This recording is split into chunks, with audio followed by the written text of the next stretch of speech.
উলুবেড়িয়া থানার সামনে বিক্ষোভ দেখালেন বিজেপি নেতাকর্মীরা। অভিযোগ, সন্দেশখালী থেকে আসা 11 জন মহিলা ও 2 পুরুষকে আটক করে রাখে পুলিশ। ঘটনার সূত্রপাত সোমবার রাত থেকে। মঙ্গলবার উলুবেড়িয়ার বিজেপি প্রার্থীর হয়ে প্রচারে থাকার কথা ছিল সন্দেশখালীর ওই বাসিন্দাদের। যদুবেড়িয়ায় একটি বিয়ে বাড়ির হলে রাখা হয় তাদের।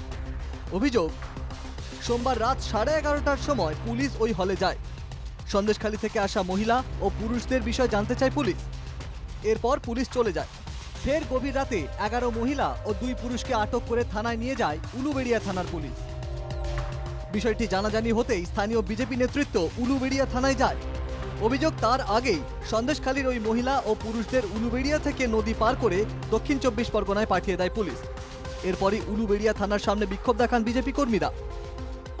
রাত্রিবেলা পুলিশ গিয়ে তাদের 2টোর সময় সেখানে পুলিশ গিয়ে তাদের ওপর বিভিন্নভাবে খোঁজ খবর করেছে। তার সাথে আমাদের তখন কার্যকর্তারা ছিলেন, তারা বলেছেন যে সকাল 8টায় ঠিক আছে আমরা এখানটা ছেড়ে দেবো।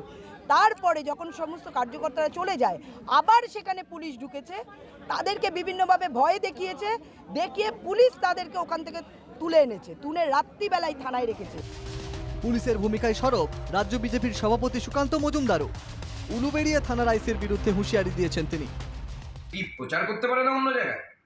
আপনি ভোটের 48 ঘন্টা আগে তাদেরকে সরিয়ে ওখান থেকে চলে যেতে বলতে পারেন, কিন্তু ভোট এখনো বহুদিন বাকি। আর আপনি আইসি যিনি এই কাজ করেছেন তিনি গর্হিত অপরাধ করেছেন। এ বিষয়ে মুখ খুলতে নারাজ স্থানীয় তৃণমূল নেতৃত্ব। 20 মে পঞ্চম দফায় উলুবেড়িয়ায় নির্বাচন, তার আগে উলুবেড়িয়াতেও সন্দেশখালী তরজা।